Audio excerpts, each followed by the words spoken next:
नमस्ते Australia.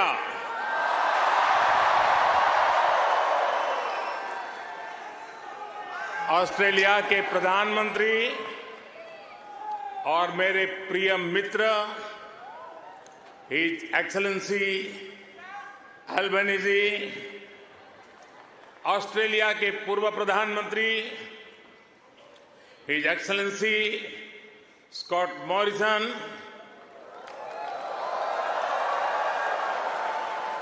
New South Wales के premier Chris Minns, foreign minister Penny वांग,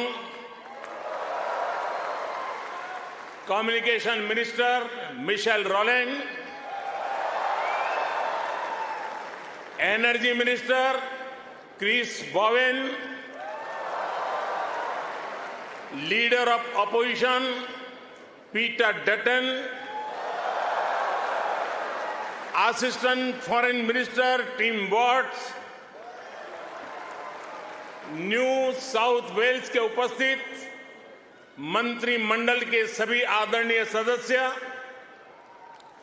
Parramatta से संसद सदस्य डॉक्टर एंड्रयू चार्ल्टन, यहां उपस्थित ऑस्ट्रेलिया के सभी सांसद सदस्य, मेयर, डिप्टी मेयर, काउंसिलर्स और ऑस्ट्रेलिया में रह रहे प्रवासी भारतीय जो आज इतनी विशाल संख्या में उपस्थित हुए हैं, आप सबको मेरा नमस्कार।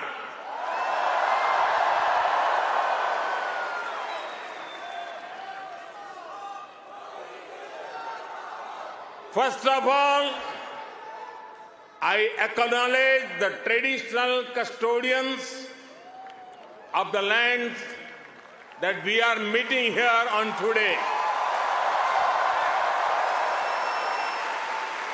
I pay my respect to their elders, past, present, and emerging.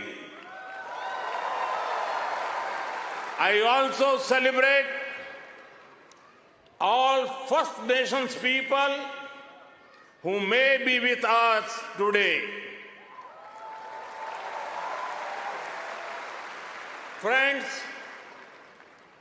मैं जब 2014 में आया था तो आपसे एक वादा किया था। वादा ये था कि आपको फिर भारत के किसी प्रधानमंत्री का 28 साल तक इंतजार नहीं करना पड़ेगा।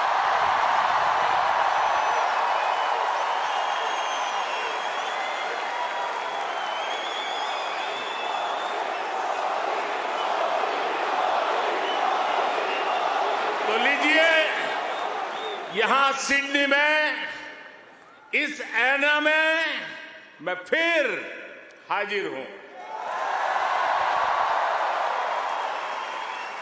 और मैं अकेला नहीं आया हूं। प्रधानमंत्री अल्बनीज़ी भी मेरे साथ आए हैं। मिस्टर प्राइम मिनिस्टर, अपने बहुत व्यस्त कार्यक्रम में से हम सभी के लिए आपने समय निकाला है। ये हम भारतीयों के प्रति आपके स्नेह को दर्शाता है।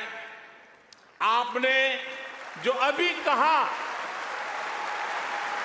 वो दिखाता है कि ऑस्ट्रेलिया के मन में भारत के प्रति कितना प्रेम है। इसी वर्ष मुझे प्रधानमंत्री जी का भारत की धरती पर अहमदाबाद में स्वागत करने का अवसर मिला था।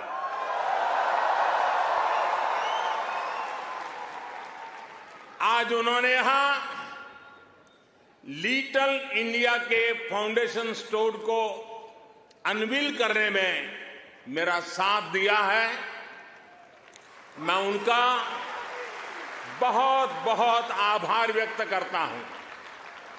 Thank you my friend Anthony.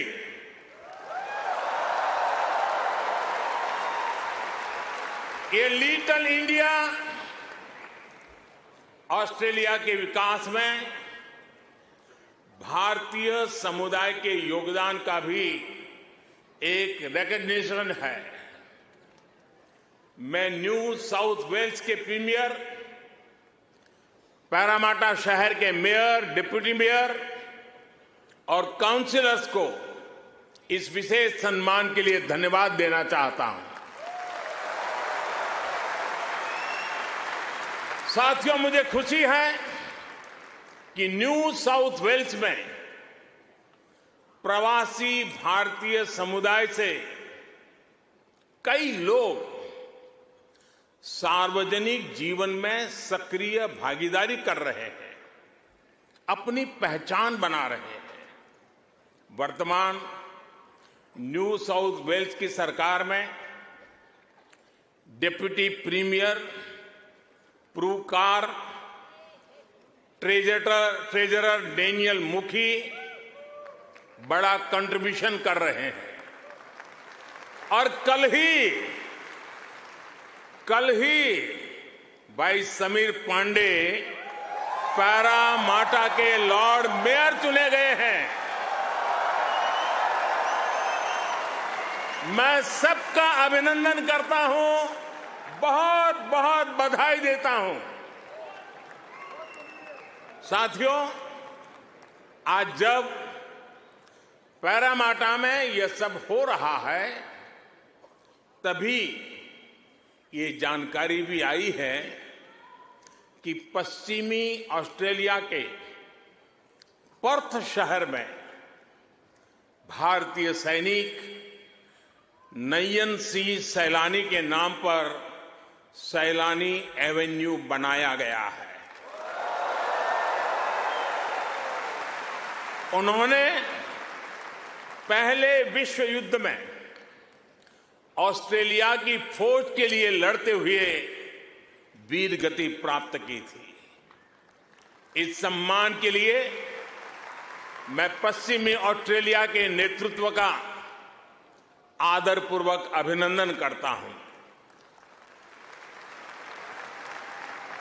साथियों, एक समय था जब कहा जाता था कि भारत ऑस्ट्रेलिया के संबंधों को 3C डिफाइन करते हैं। ऐसा पहले कहा जाता था। ये कौन से 3C हैं? कॉमनवेल्थ, क्रिकेट और करी।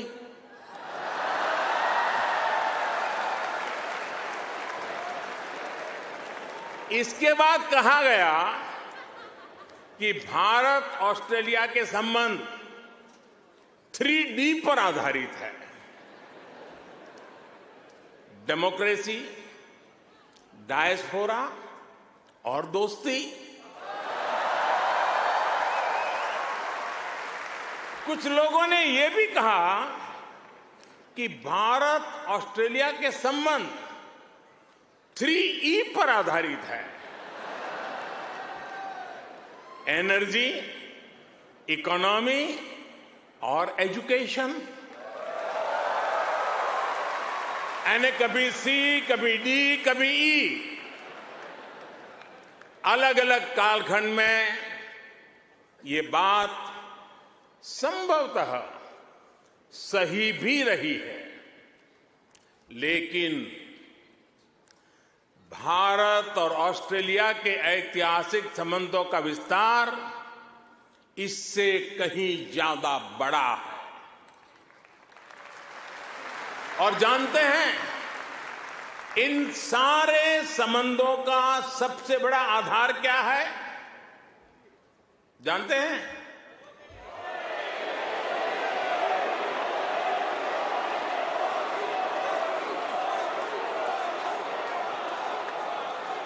जी नहीं,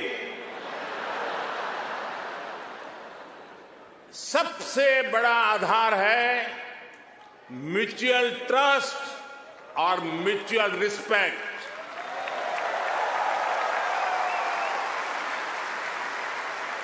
ये म्यूचुअल ट्रस्ट और म्यूचुअल रिस्पेक्ट सिर्फ भारत ऑस्ट्रेलिया के डिप्लोमेटिक रिश्तों से विकसित नहीं हुआ है। इसकी असली वजह है, इसकी असली ताकत है आप ऑस्ट्रेलिया में रहने वाले हर एक भारतीय। आप उसकी असली ताकत है। इसकी असली वजह है ऑस्ट्रेलिया के 2.5 करोड़ से ज्यादा सिटीजन्स। साथियों, हमारे बीच भौगोलिक दूरी जरूर है, लेकिन हिंद महासागर हमें आपस में जोड़ता है। हमारी जीवन शैलियां भले अलग अलग हो, लेकिन अब योगा ये भी हमें जोड़ता है। क्रिकेट से तो हम ना जाने कब से जुड़े हुए हैं, लेकिन अब टेनिस और फिल्में भी हमें जोड़ रही है। हमारे यहां खाना बनाने का तरीका भले अलग अलग है, लेकिन अब मास्टर शेफ हमें जोड़ता है।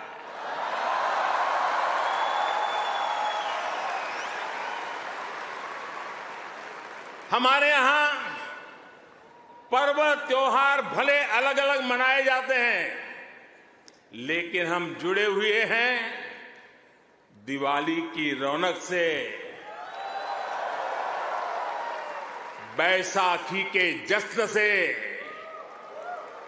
हमारे यहां भाषाएं भले अलग अलग बोली जाती हो, लेकिन हम जुड़े हुए हैं मलयालम, तमिल, तेलुगु, पंजाबी, हिंदी भाषाएं पढ़ाने वाले इतने सारे स्कूलों से।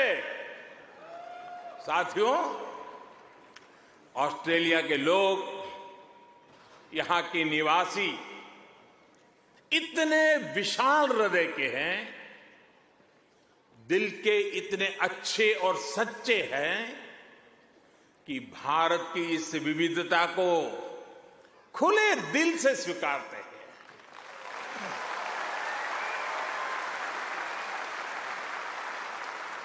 और यही वजह है कि पैरामाटा स्क्वायर किसी के लिए परमात्मा चौक बन जाता है।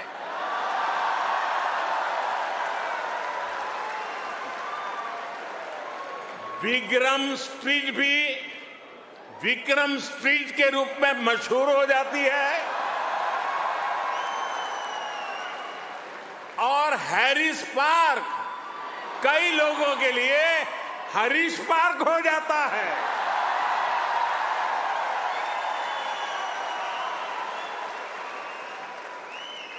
वैसे मैंने सुना है कि हैरिस पार्क में चटका की चाट,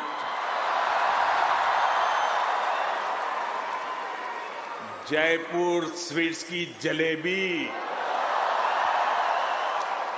उसका तो कोई जवाब ही नहीं है। मेरी आप सबसे रिक्वेस्ट है, आप लोग कभी मेरे मित्र पीएम एल्बेनीज़ी को भी वहां जरूर ले जाइएगा।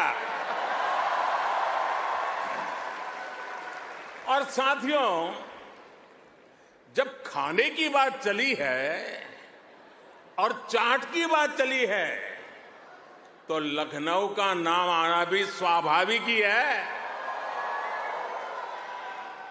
मैंने सुना है सिडनी के पास लखनऊ नाम की जगह भी है, लेकिन मुझे पता नहीं वहां भी चाट मिलती है क्या। अच्छा, यहां भी तो शायद दिल्ली के पास वाले लखनऊ के लोग होंगे ही होंगे, है क्या? वाह, वाकई Delhi street, Bombay street, Kashmir Avenue, Malabar Avenue जैसी कितनी ही सड़कें यहां ऑस्ट्रेलिया में आपको भारत से जोड़े रखती है। मुझे बताया गया कि अब तो ग्रेटर सिडनी में इंडिया परेड भी शुरू होने जा रही है। मुझे जानकर भी बहुत अच्छा लगा कि हां, आप सबने आजादी का अमृत महोत्सव भी बहुत धूमधाम से मनाया है। यहां की कई सारी सिटी काउंसिल में बहुत सारे कार्यक्रम किए गए हैं। सिडनी ओपेरा हाउस जब तिरंगे की रोशनी से सराबोर हुआ तो यहां हर भारतीय का दिल खुश हो गया। हिंदुस्तान में भी जय जयकार हो रहा था।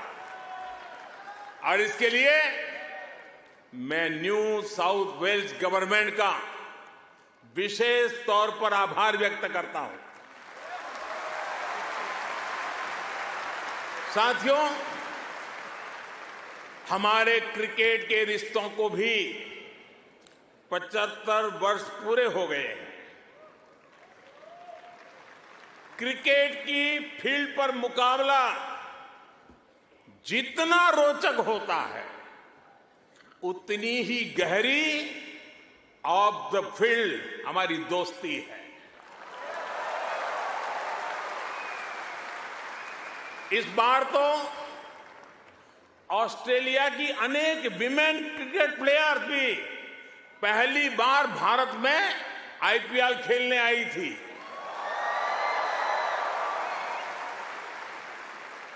और साथियों, ऐसा नहीं है कि हम सिर्फ सुख के ही साथी हैं।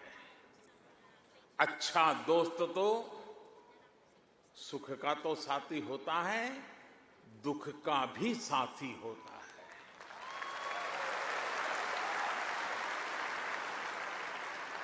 पिछले साल जब महान शेन वॉर्न का निधन हुआ तो ऑस्ट्रेलिया के साथ कोटि कोटि भारतीयों ने भी शोक मनाया।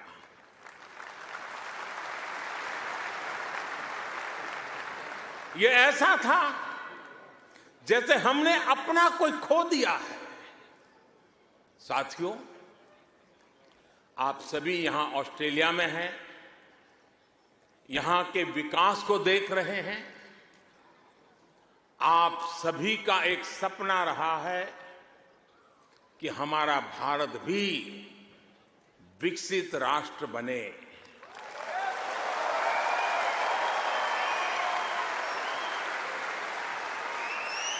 है ना आपका सपना? है ना आपका सपना? है ना आपका सपना? जो सपना आपके दिल में है, वो सपना मेरे दिल में भी है। ये मेरा भी सपना है। 140 करोड़ भारतीयों का सपना है। साथियों, भारत के पास सामर्थ्य की कमी नहीं है।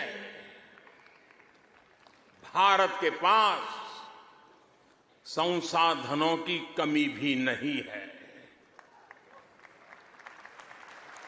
आज दुनिया की सबसे बड़ी और सबसे युवा टैलेंट फैक्ट्री जिस देश में है, वो है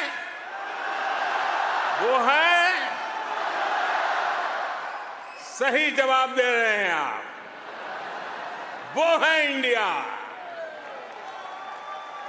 मैं ये बात फिर दोहरा रहा हूं, आज दुनिया की सबसे बड़ी और सबसे युवा टैलेंट फैक्ट्री जिस देश में है वो है।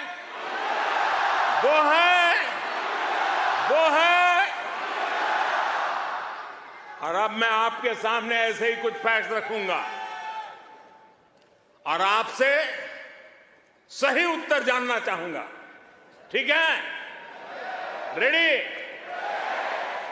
कोरोना की इस ग्लोबल पैंडेमिक में जिस देश ने दुनिया का सबसे तेज वैक्सीनेशन प्रोग्राम चलाया, वो देश है।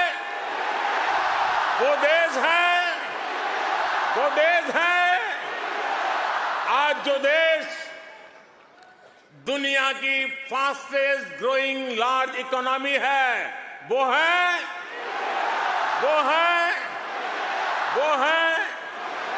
आज जो देश दुनिया में नंबर 1 स्मार्टफोन डेटा कंज्यूमर है, वो देश है।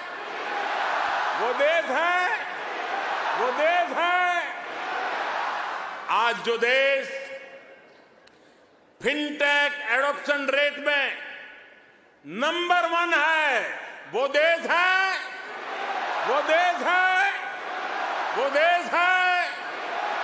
आज जो देश मिल्क प्रोडक्शन के मामले में दुनिया में नंबर 1 है, वो देश है। आज जो देश इंटरनेट यूजर्स की संख्या में दुनिया में नंबर 2 पर है, वो है। आज जो देश दुनिया का सेकंड लार्जेस्ट मोबाइल मैन्युफैक्चरर है, वो देश है। आज जो देश rice, wheat, sugarcane production के मामले में दुनिया में नंबर 2 पर है, वो है। आज जो देश फ्रूट और वेजिटेबल प्रोडक्शन में दुनिया में नंबर 2 पर है, वो है। आज जिस देश में दुनिया का तीसरा सबसे बड़ा स्टार्टअप इकोसिस्टम है, वो है। दुनिया का तीसरा सबसे बड़ा ऑटोमोबाइल मार्केट जिस देश में है, वो देश है।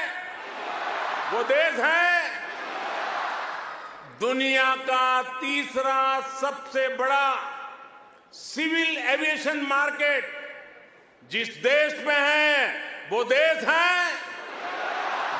है। और अब जो देश अगले 25 साल में विकसित होने के लक्ष्य के साथ आगे बढ़ रहा है, वो देश है। साथियों, आज IMF भारत को ग्लोबल इकोनॉमी का ब्राइट स्पॉट मानता है।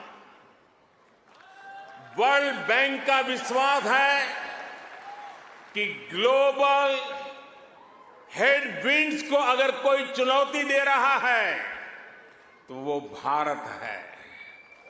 आज दुनिया के कई देशों में बैंकिंग सिस्टम पर संकट है, लेकिन दूसरी तरफ भारत के बैंकों की मजबूती की आज चारों तरफ प्रशंसा हो रही है। दुनिया में 100 साल में आए सबसे बड़े संकट के बीच भारत ने बीते वर्ष रिकॉर्ड एक्सपोर्ट किया है। आज हमारा फॉरेक्स रिजर्व नई बुलंदियां छू रहा है। फ्रेंड्स, भारत ग्लोबल गुड के लिए कैसे काम कर रहा है, इसका उदाहरण हमारा डिजिटल स्टैक है। आप सभी भारत के फिनटेक रिवॉल्यूशन से भली भांति परिचित हैं।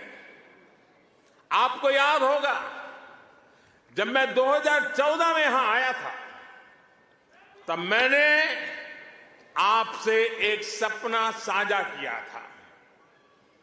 मेरा वो सपना था कि भारत में गरीब से गरीब का अपना बैंक खाता हो।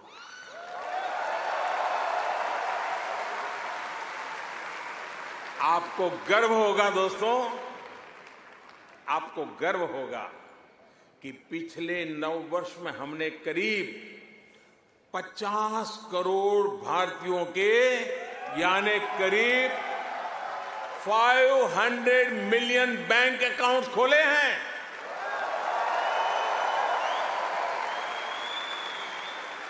और सिर्फ बैंक अकाउंट खोलना ही हमारी सफलता, हम वहां अटकते नहीं है। इसने भारत में पब्लिक सर्विस डिलीवरी के पूरे इकोसिस्टम को ट्रांसफॉर्म कर दिया है।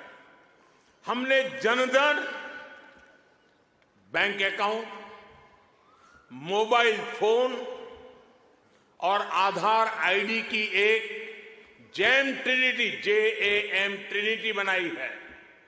आप सोचिए, इसे एक क्लिक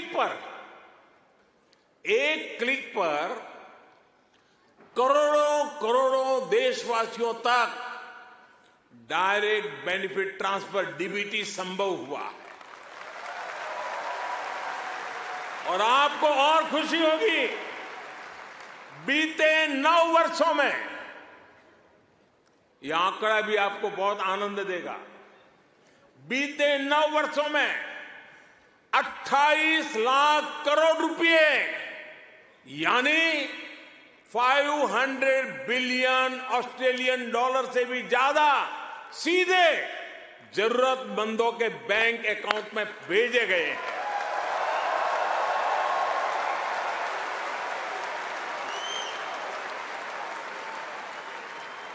कोरोना के समय में बहुत से देशों को अपने नागरिकों को पैसे भेजने में मुश्किल आई थी, लेकिन भारत उन देशों में था जो एक क्लिक पर ये काम पलकों में कर रहा था।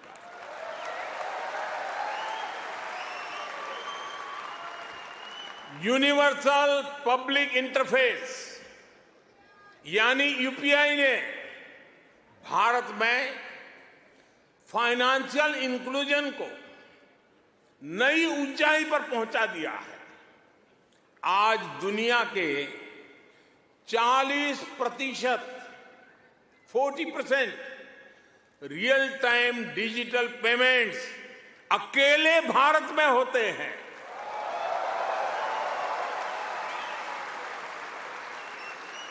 आप अभी भारत आए होंगे तो देखा होगा, आज फल, सब्जी या पानी पूरी के ठेले हो या फिर चाय की दुकान, सब जगह डिजिटल ट्रांजैक्शन हो रहा है। साथियों, भारत का ये डिजिटल रिवॉल्यूशन सिर्फ फिनटेक तक सीमित नहीं है। भारत आधुनिक व्यवस्थाएं बना रहा है,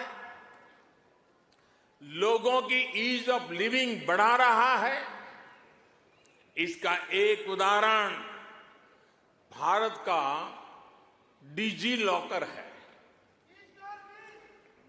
इसमें ड्राइविंग लाइसेंस से लेकर डिग्री और प्रॉपर्टी के पेपर्स तक जो भी सरकार इश्यू करती है वो इस डिजिटल लॉकर में जनरेट होते हैं।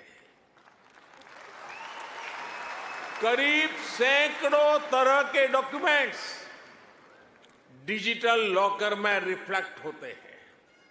आपको फिजिकल कॉपी स्टोर करने की जरूरत नहीं है, बस एक पासवर्ड काफी है।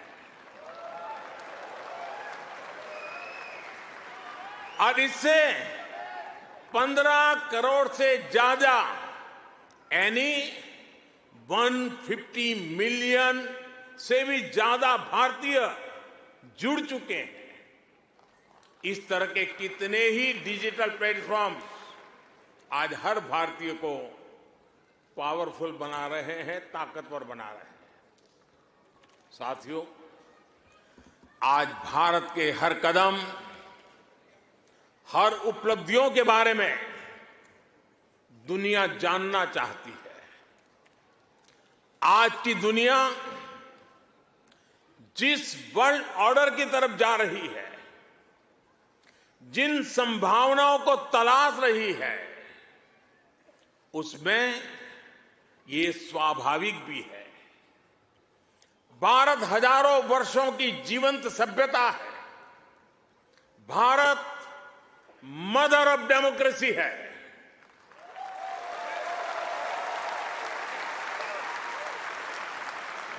हमने समय के अनुसार खुद को ढाला है, लेकिन अपने मूल सिद्धांतों पर, फंडामेंटल्स पर हमेशा टिके रहे हैं।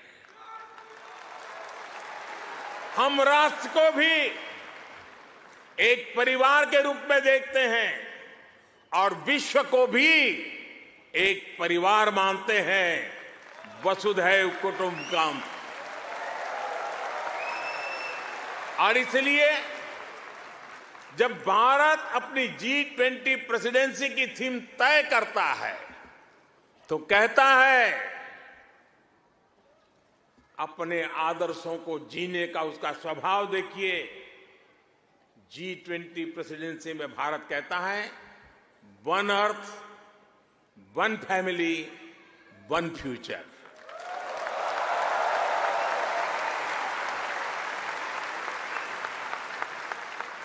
जब भारत पर्यावरण की रक्षा के लिए सोलर एनर्जी के बड़े लक्ष्य तय करता है तो कहता है वन सन, वन वर्ल्ड, वन ग्रिड।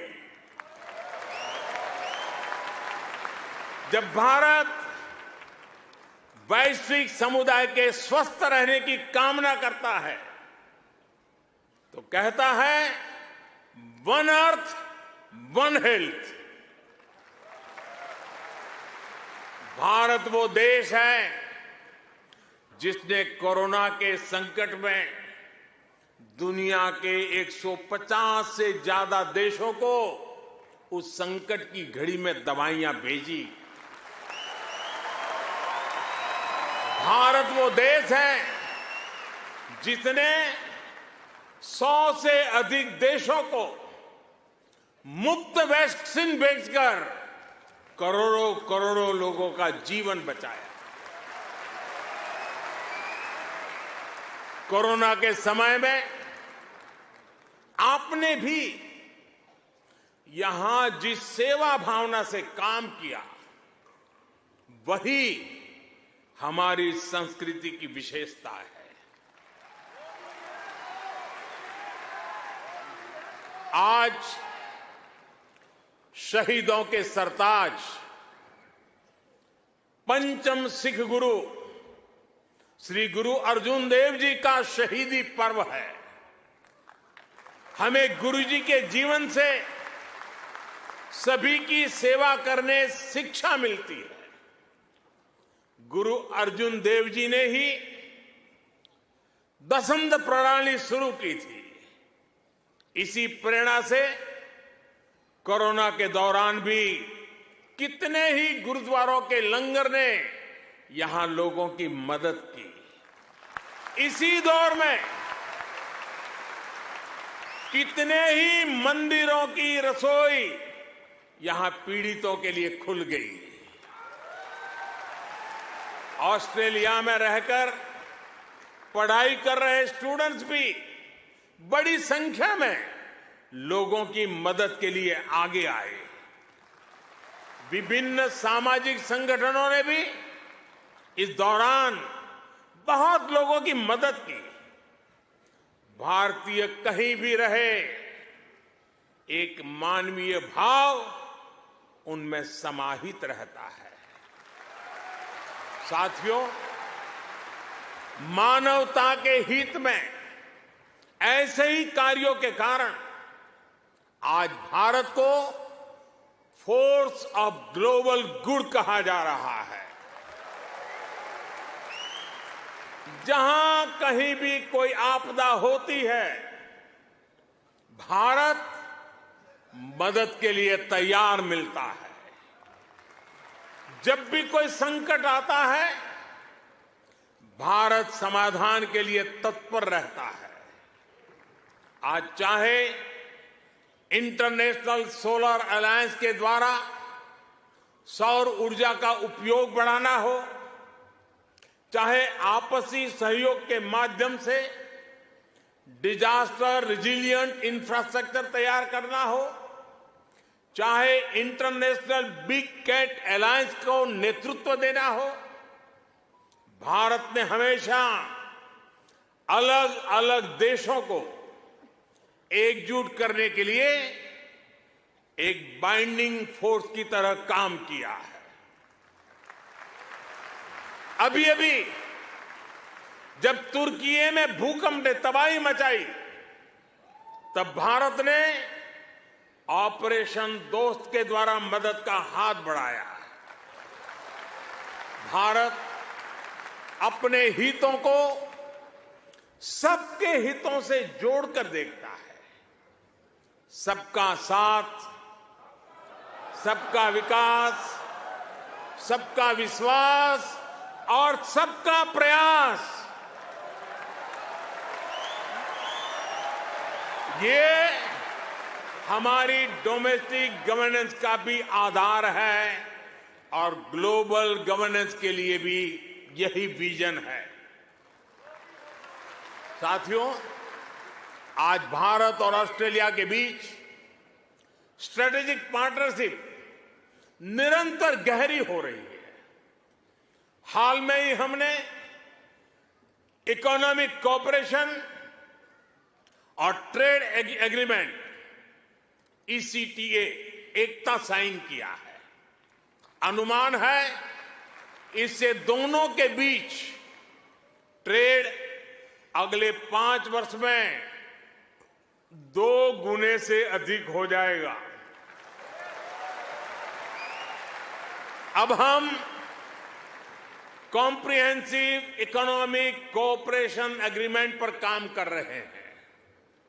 हम रिजिलिएंट और रिलायबल सप्लाई चेन्स का निर्माण कर रहे हैं। इससे दोनों देशों के बिजनेस को बल मिलेगा ही, दुनिया को भी नया विश्वास मिलेगा। आज भारत और ऑस्ट्रेलिया के बीच कई डायरेक्ट फ्लाइट्स हैं। बीते वर्षों में फ्लाइट्स की संख्या बढ़ी है। आने वाले दिनों में इनकी संख्या और बढ़ेगी।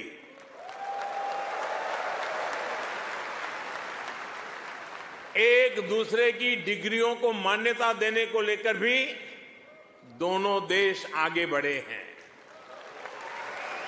और इससे हमारे स्टूडेंट्स को बहुत लाभ होगा। Migration and mobility partnership agreement पर भी सहमति बनी है। इससे हमारे स्किल्ड प्रोफेशनल्स के लिए ऑस्ट्रेलिया आना और यहां काम करना आसान होगा। और साथियों, आज जब मैं आपके बीच आया हूं तो एक घोषणा भी करने जा रहा हूं।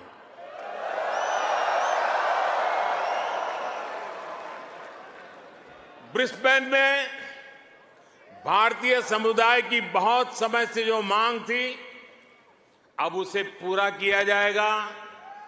जल्द ही ब्रिस्बेन में भारत का एक नया कॉन्सुलेट खोला जाएगा।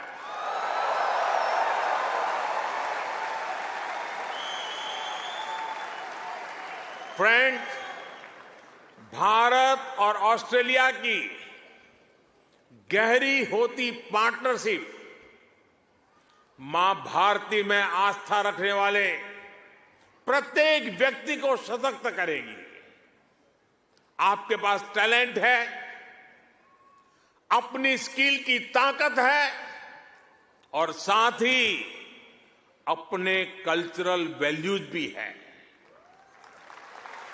ये वैल्यूज आपको ऑस्ट्रेलिया के लोगों के साथ घुल मिलकर रहने में बड़ी भूमिका निभाते हैं। मैं कल ही पापुआ न्यू गिनी से आया हूं। वहां मैंने स्थानीय भाषा में तमिल साहित्य तिरुकुरल के अनुवाद का लोकार्पण किया। ये अनुवाद वहां भारतीय मूल के एक स्थानीय गवर्नर ने किया है। ये एक जीता जागता उदाहरण है कि कैसे हम विदेश में रहते हुए भी अपनी जड़ों पर गर्व करते रहें, जड़ों से जुड़े रहे। आप भी यहां ऑस्ट्रेलिया में भारतीय संस्कृति की खुशबू फैला रहे हैं। आप ऑस्ट्रेलिया में भारत के कल्चरल एम्बेसडर हैं, भारत के ब्रांड एम्बेसडर्स हैं। साथियों, मैं मेरी बात समाप्त करने से पहले आपसे कुछ मांगना चाहता हूं। देंगे? आवाज जरा धीमी हो गई। देंगे? पक्का? प्रॉमिस? मैं आपसे ये मांग रहा हूं और आपसे आग्रह करूंगा कि आप जब भी भारत आए, अपने साथ कोई न कोई ऑस्ट्रेलियाई मित्र और उनके परिवार को भी साथ लेकर के आए।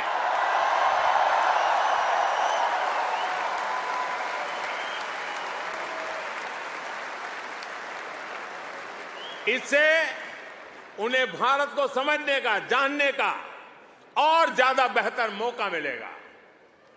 आप इतनी बड़ी तादाद में आए, लंबे अरसे के बाद आपको मिलने का मौका मिला। आप सब बहुत स्वस्थ रहिए, खुश रहिए, आनंद से रहिए। एक बार फिर से आप सभी का बहुत बहुत धन्यवाद। मेरे साथ बोलिए, भारत माता की, भारत माता की, भारत माता की, भारत माता की। बहुत बहुत धन्यवाद।